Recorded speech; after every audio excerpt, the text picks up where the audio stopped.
Hello everyone, I welcome you all to Brain Bloom classes. तो आज की इस क्लास पे हम डिस्कस करने वाले हैं इंडिया एआई इम्पैक्ट समिट 2026।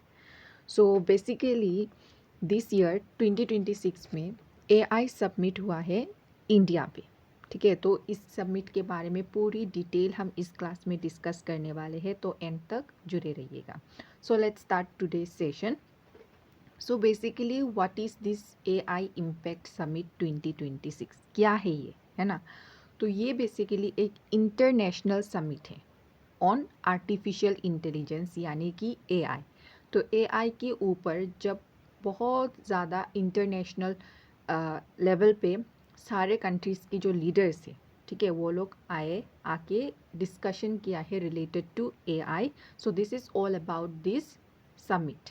ठीक है, ये कब से कब तक हुआ था? 16 टू 28 ऑफ फरवरी 2026। ठीक है, दिस ईयर यानी कि 2026 पे ये कहाँ पे हुआ है? न्यू दिल्ली, इंडिया पे। ठीक है, mean what where is the venue? India पे, न्यू दिल्ली पे। और न्यू दिल्ली पे भी कहाँ पे? Bharat Mandapam. Clear? Now what is the objective of this summit? Let us understand. तो ऑब्जेक्टिव मेन था इस समिट का कि जो एआई है यानी कि आर्टिफिशियल इंटेलिजेंस, इसका क्या असर है, क्या इम्पैक्ट है ऑन द ग्लोबल लेवल, उसको समझने के लिए, उसके ऊपर डिस्कशन करने के लिए मेन ऑब्जेक्टिव था। और एआई रिलेटेड क्या होगा फ्यूचर में भी क्या इम्पैक्ट होगा, किस डायरेक्शन में एआई चलेगा, एवरीथिंग रिलेटेड डिस्कशन मेन मुद्दा था, ऑब्जेक्टिव था of this summit. Clear? Main focus कहाँ पे दिया गया कि AI can create measurable, inclusive and sustainable global outcomes. Global level में एआई क्या क्रिएट कर सकता है? मेजरेबल, इंक्लूसिव और सस्टेनेबल ग्लोबल आउटकम्स। ये मेन क्या था? Focus of this summit. Clear? Okay, hope this slide is clear. Moving ahead, next हम बात करने वाले हैं प्रीवियस इंटरनेशनल एआई समिट। तो दिस ईयर 2026 का एआई समिट तो इंडिया पे हुआ है, ठीक है, लेकिन जो पहली एडिशन है यानी कि first edition of international AI summit, वो कहाँ पे हुआ था? यूके। ठीक है, यूके के भी कहाँ पे हुआ था? Bletchley park. ठीक है, ये पहली इंटरनेशनल समिट हुआ था रिलेटेड टू एआई। और इस समिट में बेसिकली किस चीज़ के ऊपर ज़्यादा फोकस किया गया? AI safety risk. यानी कि इस समिट में एआई रिलेटेड क्या क्या रिस्क है, क्या क्या डेंजर सिचुएशन हो सकता है रिलेटेड टू एआई, इनके ऊपर चर्चा किया गया। Like advance AI misuse, existential risk. ठीक है, इन सब एआई रिलेटेड रिस्क को डिस्कस करने के बाद एट द एंड ये सोल्यूशन पे आया कि in order to deal with this AI safety risk, what is needed? It is a global cooperation. अगर सब कंट्रीज़ एक साथ ग्लोबल लेवल में कोऑपरेट करेंगे एक दूसरे के साथ, तो ये जो भी डेंजर्स एराइज होगा from the AI, we will be able to deal with it. Clear? Okay, next जो 2024 की जो समिट हुआ था, है ना, 2023 का कहाँ पे हुआ था? अभी हम लोगों ने देखा यूके पे हुआ था। 2024 की अगर मैं बात करूँ तो 2024 कहाँ पे हुआ था? साउथ कोरिया पे हुआ था एआई समिट। ठीक है, तो जो 2024 की जो समिट हुआ था साउथ कोरिया पे, ठीक है, सियोल में हुआ था, उधर पे मेनली किस चीज़ के ऊपर डिस्कशन किया गया? उधर पे थोड़ा बॉर्डन कर दिया है डिस्कशन। 2023 का जो यूके पे हुआ था, उधर पे तो सेफ्टी रिलेटेड रिस्क के बारे में डिस्कशन किया गया, राइट। लेकिन 2024 साउथ कोरिया की जो समिट है, उसमें कहाँ पे जोर दिया गया? Practical implementation of AI safety measures. तो जो सेफ्टी रिस्क है जो भी रिलेटेड टू एआई, उन रिस्क को डील करने के लिए कुछ सेफ्टी मेजर्स होंगे, है ना। तो उन सेफ्टी मेजर्स को प्रैक्टिकली कैसे इम्प्लीमेंट किया जाए, उन सब पॉलिसी एक्शन के ऊपर मेन फोकस किया गया। ठीक है, कैसे एक रिस्पॉन्सिबल एआई को डेवलप कर सकते हैं, ठीक है, कैसे रिस्क सिर्फ आइडेंटिफाई नहीं बल्कि उन रिस्क को आइडेंटिफाई करके कैसे पॉलिसी एक्शन लेके इन रिस्क को सॉल्व किया जाए, ये सब डिस्कशन मेन हुआ था in the year 2024 summit which was done in South Korea, Seoul. Clear? Talking about next summit, which is in the year 2025. तो इन द ईयर 2025 का जो समिट है वो कहाँ पे हुआ था? It was held in Paris, France. ठीक है. तो 2025 की जो AI समिट है उधर पे जो फोकस है वो शिफ्ट किया गया from commitment to practical deployment of AI, real world application. तो जो भी AI रिलेटेड सेफ्टी मेजर्स अपनाया गया तो उनको प्रैक्टिकली अप्लाई करने के लिए जोर दिया गया है in the Paris summit which was held in 2025. Clear?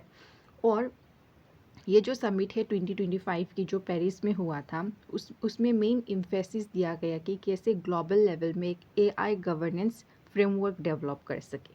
ठीक है. सो जैसे quick revision for you all कि 2023 पे कहाँ पे हुआ था? In the UK. राइट. 2024 पे कहाँ पे हुआ था? Seoul, UK, sorry, south Korea. Right. And in the year 2025 कहाँ पे हुआ था? Paris, France. Right. Okay. Now 2026 जो सबसे इम्पोर्टेंट और हमारी मेन टॉपिक है, right, of today's class, that in the year 2026 AI summit कहाँ पे हुआ है? इंडिया. क्लियर? 2026 में कहाँ पे हुआ है? India. Clear? Okay. Next, moving ahead, अभी हम डिस्कस करेंगे AI impact summit 2026 India's vision. ठीक है. तो पहले सबसे इम्पॉर्टेंट जानते हैं कि थीम क्या है इसका. ठीक है. Turning AI advancements into measurable, inclusive, sustainable development. इस चीज़ को हम पहले स्लाइड में भी पढ़ चुके हैं कि मेन क्या फोकस है दिस 2026 की AI summit. Focus will be on AI को कैसे हम लोग एक मेजरेबल इम्पैक्ट कि AI कैसे एक मेजरेबल इम्पैक्ट ला सकता है, इंक्लूसिव ग्रोथ ला सकता है, उसके साथ साथ सस्टेनेबल डेवलपमेंट. ठीक है. इंडिया ने इस पूरी जो समिट है उसको हाईलाइट किया है in the form of the Manav vision. ठीक है. Manav, M stands for mindful, A stands for accessible, N stands for networked, A stands for affordable and V stands for value driven.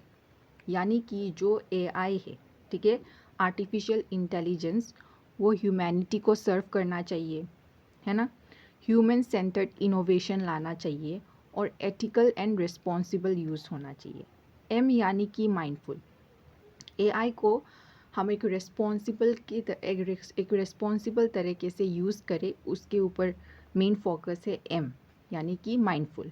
A यानी कि accessible, सबको easily accessible होना चाहिए, है ना. अगर AI बेनिफिट कर रहा है ह्यूमन को तो वो एक्सेसिबल होना चाहिए. राइट.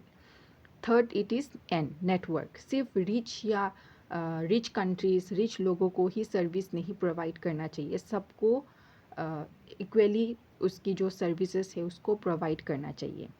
और A यानी कि अफोर्डेबल, सस्ते दामों पे AI सबको अफोर्डेबल होना चाहिए. राइट. और V यानी कि वैल्यूज़ ड्राइवन, तो एथिकली रिस्पॉन्सिबल यूज़. देखो, AI को हम लोग ऐसा नहीं यूज़ करना चाहिए जिससे हमारी वैल्यूज़ कम हो जाए, एथिक्स कम हो जाए, है ना. तो हमारी वैल्यूज़, एथिक्स सब ठीक रख के, मॉरल सब ठीक रख के, उसके साथ साथ हम AI को यूज़ करके अपने आप को डेवलप करें. सो this is about the main concept of the Manav vision. ठीक है. और इसको किसने अनाउंस किया है? हमारी prime minister Narendra Modi. Clear? So human centric, ये याद रखिएगा, मेन इंडिया की जो विजन है वो क्या है? मानव विजन. यानी कि AI जो है वो ह्यूमन को हेल्प करे इन द डेवलपमेंट, ह्यूमन को रिप्लेस नहीं करे. राइट. सो ह्यूमन की जो भी काम है उन सब में AI हेल्प करे, ह्यूमन को रिप्लेस ना करे और ना ही ह्यूमन को हार्म करे. This is the main focus. Okay. Okay. Moving ahead. तो ये जब समिट एंड हुआ, ठीक है, उसके बाद एंड में क्या हुआ है? एक new Delhi declaration on AI adopt किया गया है. ठीक है. Was adopted by India. और ये जो new Delhi declaration on AI है, इसको किस किस कंट्रीज़ ने सपोर्ट किया? मेजर कंट्रीज़ जैसे कि USA, China, France, Australia, UK. उसके साथ साथ हम बोल सकते हैं 89 कंट्रीज टोटल इस new Delhi declaration on AI को सपोर्ट किया, ठीक है। उसके साथ साथ कुछ इंटरनेशनल ऑर्गेनाइजेशंस भी है जिन्होंने इस new Delhi declaration on AI को सपोर्ट किया। Now this is a homework question for you all, please write in the comment section कि वो कौन सी इंटरनेशनल ऑर्गेनाइजेशन है जो new Delhi declaration on AI को सपोर्ट करता है, ठीक है।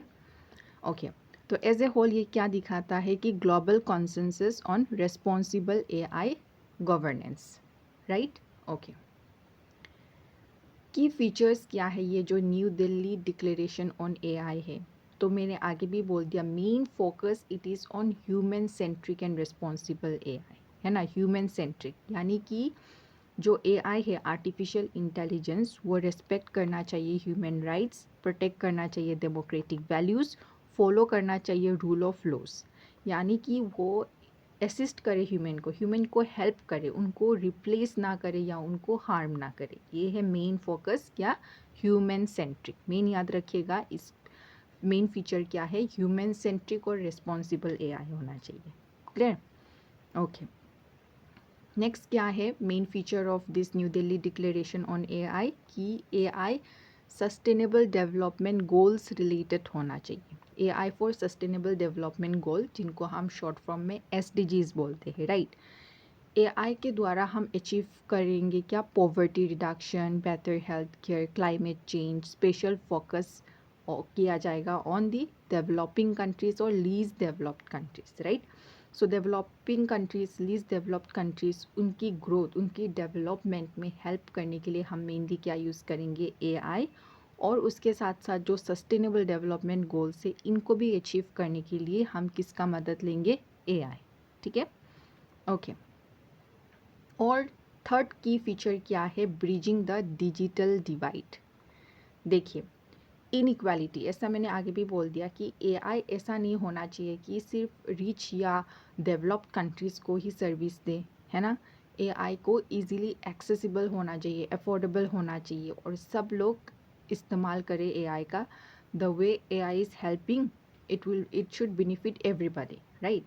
और main focus accessibility and language inclusion, focus इसमें भी है। जैसे कि एग्जांपल भाषिनी, है ना, ये एक क्या है, डिजिटल एक्सेस देता है ऑन दी इंडियन लैंग्वेजेस, और ये हेल्प करता है सिर्फ अर्बन लोगों को ही नहीं बल्कि rural and non English populations, right.